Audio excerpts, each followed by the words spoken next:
Hello विद्यार्थियों, मैं रंजीता कौर ज्ञान वर्षा चैनल में आपका स्वागत है। आज हम 12th क्लास की पाठ्य पुस्तक विधान भाग 2 के पाठ 1 सिल्वर बेडिंग के प्रश्न उत्तर को समझते हैं और इसके माध्यम से आपको नोट्स बनाने में सहायता मिलेगी। पाठ्य पुस्तक से संबंधित प्रश्न उत्तर देखिए, आपको 40 से 60 शब्दों के अंदर उत्तर लिखने हैं। कुछ उत्तर होंगे जो 2-2 मार्क्स के होंगे, वो 20 से 30 शब्दों में, और 3 मार्क्स के 50 से 60 शब्दों में होंगे। तो इनको थोड़ा आप आंसर को शॉर्ट कर लेंगे। यशोधर बाबू की पत्नी समय के साथ ढल सकने में सफल होती है, लेकिन यशोधर बाबू असफल होते हैं। देखिए, यशोधर बाबू की पत्नी मूलतः आधुनिक सोच की नहीं है। यशोधर की पत्नी का जो मूल संस्कार है वो पुराने ढर्रे पे है, किंतु बच्चों की तरफदारी करने की जो माताओं की एक मजबूरी होती है ना, मातृसुलभ माता सरलता से बच्चों की बात मान लेती हैं, तो उस मजबूरी के तहत वह आधुनिका बनने का प्रयास करती है।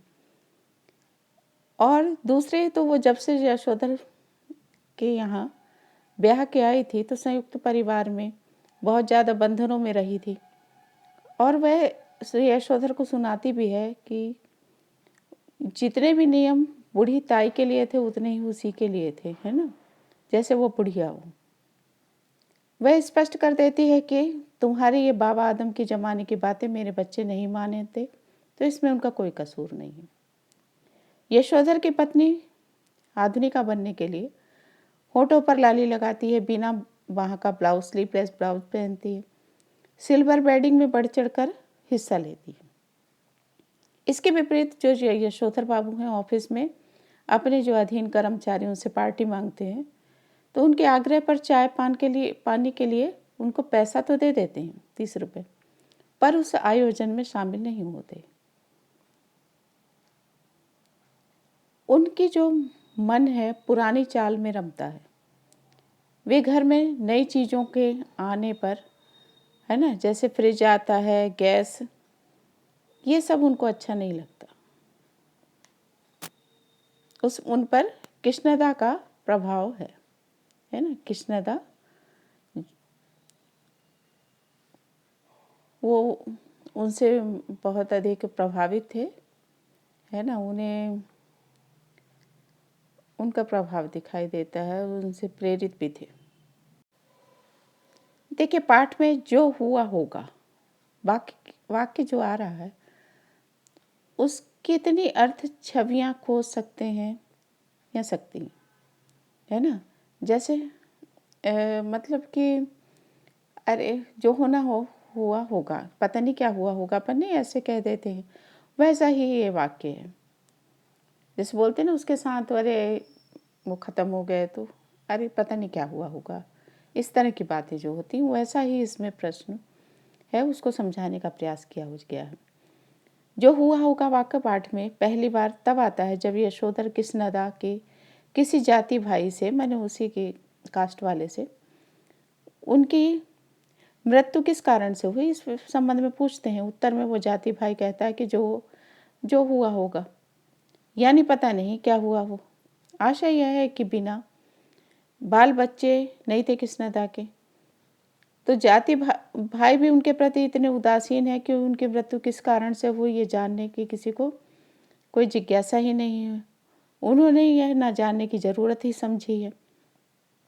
कृष्णदा की मौत से इस वाक्य के आधार पर यह अर्थ निकलता है कि विवाह एक आवश्यक संस्कार है, क्योंकि बाल बच्चों से भविष्य के अर्थात वृद्धावस्था की सुरक्षा का बोध ज्ञान होता है ना, कि अगर बाल बच्चे होंगे तो थोड़ा ये अनुमान लगाया जा सकता है कि वृद्धावस्था में सुरक्षित रहेगा व्यक्ति।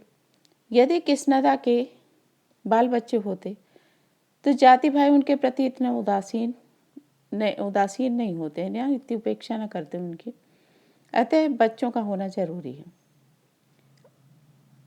कृष्णदा कह रहे थे कि भाव सभी जन इसी जो हुआ होगा से ही मरते हैं, ग्रस्त हो या ब्रह्मचारी हो, अमीर हो या गरीब हो, सब में यही होता है। हाँ, शुरू में, आखिर में, है ना, शुरू में सब ठीक है घर गृहस्थी में, आखिर में सब अकेले रहते हैं। अब पाठ के अंत में यशोधर बाबू को बच्चों से मिली ऐसी व्यंगोक्ति के कारण लगा कि सचमुच कृष्णदा की मौत में जो हुआ होगा से ही हुई होगी। आशा है कि जब बच्चे अपने बुजुर्गों के जीते जी उपेक्षा करते हैं तो उनके मरने के बाद क्या है ना। अब समहाउ इम्प्रॉपर वाक्यांश का प्रयोग यशोधर बाबू लगभग हर वाक्य के प्रारंभ में अपने तकिया कलाम के मन भर बार बार वही शब्द का प्रयोग करते हैं।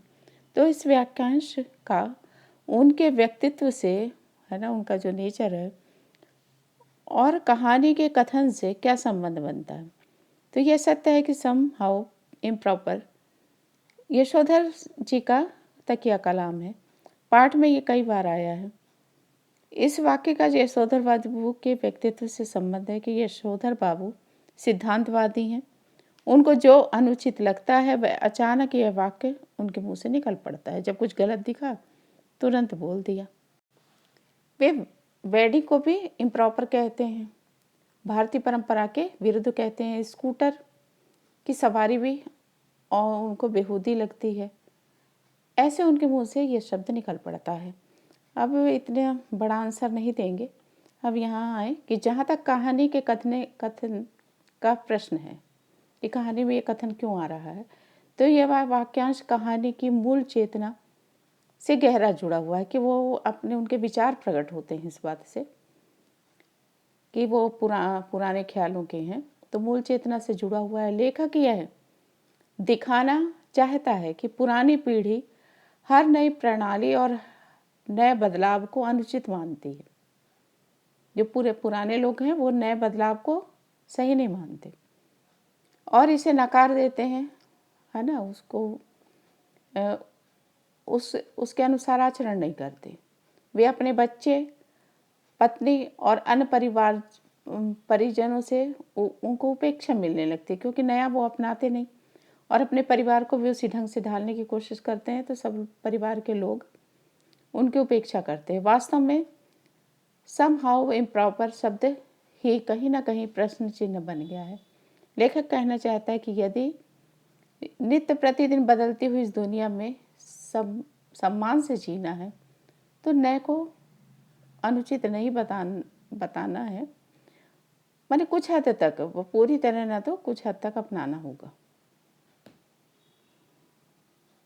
अब यशोधर बाबू को दिशा देने में कृष्णदा की महत्वपूर्ण भूमिका है ना। कृष्णदा जो इनके बड़े भाई की तरह हैं, उन्हीं से ये प्रेरित हैं, प्रेरणा उन्हीं से प्राप्त करके इनका जीवन इस प्रकार हुआ है यशोधर बाबू का।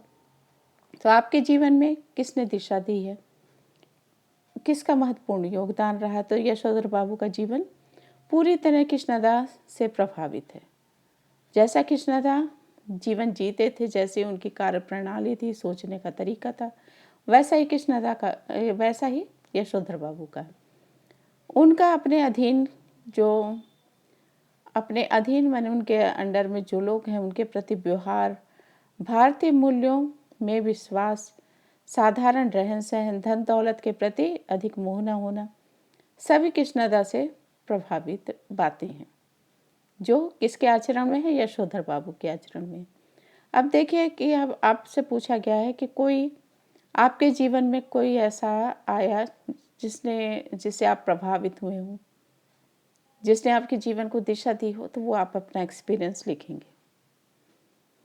और फिर है कि प्रश्न 5 है, वर्तमान समय पर में परिवार की जो संरचना है, तो एकाकी परिवार है जहाँ माँ बाप और बच्चे रहते हैं, और एक होते हैं संयुक्त परिवार जहाँ जॉइंट फैमिली है ना।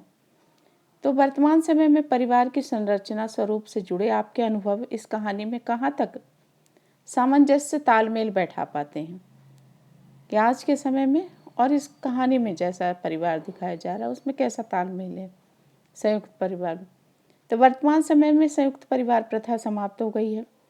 यशोधर का विवाह ताऊ ताई ने करवाया था, है ना। और जो ये ताऊ ताई के साथ वो रहे भी, जो आज के असंभव है। आज परिवार वैसे ही जैसे यशोधर बाबू का है ना। पत्नी पति की बात सुनने को तैयार नहीं है। पुत्र अपनी आय के स्वामी स्वयं है। बालक अपने करियर के बारे में माता पिता की बात नहीं मानते, स्वयं निर्णय लेते हैं। पुत्रियां भड़कीले वस्त्र पहनती हैं, पिता को शर्म आती है।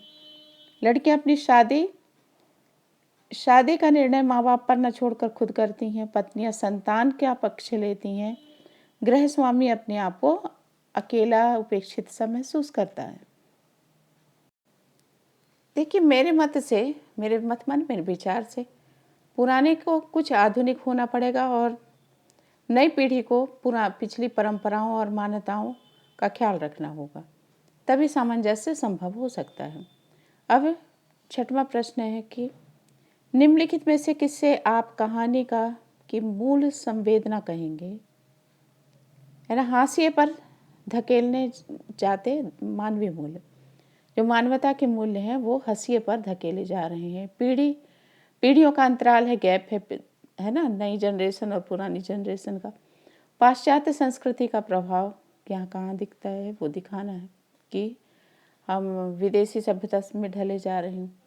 तो सिल्वर वेडिंग कहानी में मानवीय मूल्य, भाईचारा, रिश्तेदारी, बुजुर्गों का सम्मान आदि को हाशिए पर दिखाया गया है। यशोधर के बच्चे और पत्नी इन मानवीय मूल्यों का विरोध करते हैं। और पाश्चात्य संस्कृति का प्रभाव स्पष्ट है। बच्चे पत्नी भी बुढ़ापे में आधुनिका बनने की कोशिश कर रही है सिल्वर वेडिंग में। अब भारतीय उत्सव को, ये भारत का उत्सव नहीं है ना, इसे मनाया जा रहा है और अपने पिता को आधुनिक रंग में सब लोग देखना चाहते हैं, बच्चे देखना चाहते हैं कि गाउन ला कर दे रहे हैं उनको और पहनने के लिए कहा जा रहा है। इस कहानी में पीढ़ी का अंतराल है, 2 पीढ़ियों के बीच अंतर दिखाई दे रहा उनकी सोच में। यशोधर पुरानी पीढ़ी के हैं, वो उसका प्रतिनिधित्व कर रहे हैं। वे भारतीय संस्कृति के अनुसार पूजा पाठ कर रहे हैं, रामलीला, मंदिर जा रहे हैं, रिश्तेदारी निभा रहे हैं। उनमें सादगी है, सरलता है। उधर बच्चे हैं जो आधुनिक रंग में रंगे हुए हैं। पूरी तरह कहानी आपसी द्वंद्व, टकराव में चल रही है। 2 पीढ़ियों के मध्य टकराव हो रहा है। अब है प्रश्न 7, है ना। बहुत अधिक लंबे उत्तर नहीं देने हैं, नहीं तो कैसे संभव हो पाएगा प्रश्न पत्र पूरा लिखना, है ना। आपको बहुत हुआ 75 शब्द, जैसे मार्क्स होंगे उसके अकॉर्डिंग आप उत्तर लिखें। प्रश्न 7, अपने घर और विद्यालय के आसपास हो रहे उन बदलावों के बारे में जो लिखें जो सुविधाजनक और आधुनिक होते हुए भी बुजुर्गों को अच्छे नहीं लगते। अच्छा ना लगने के क्या कारण हो सकते हैं। देखिए, ये तो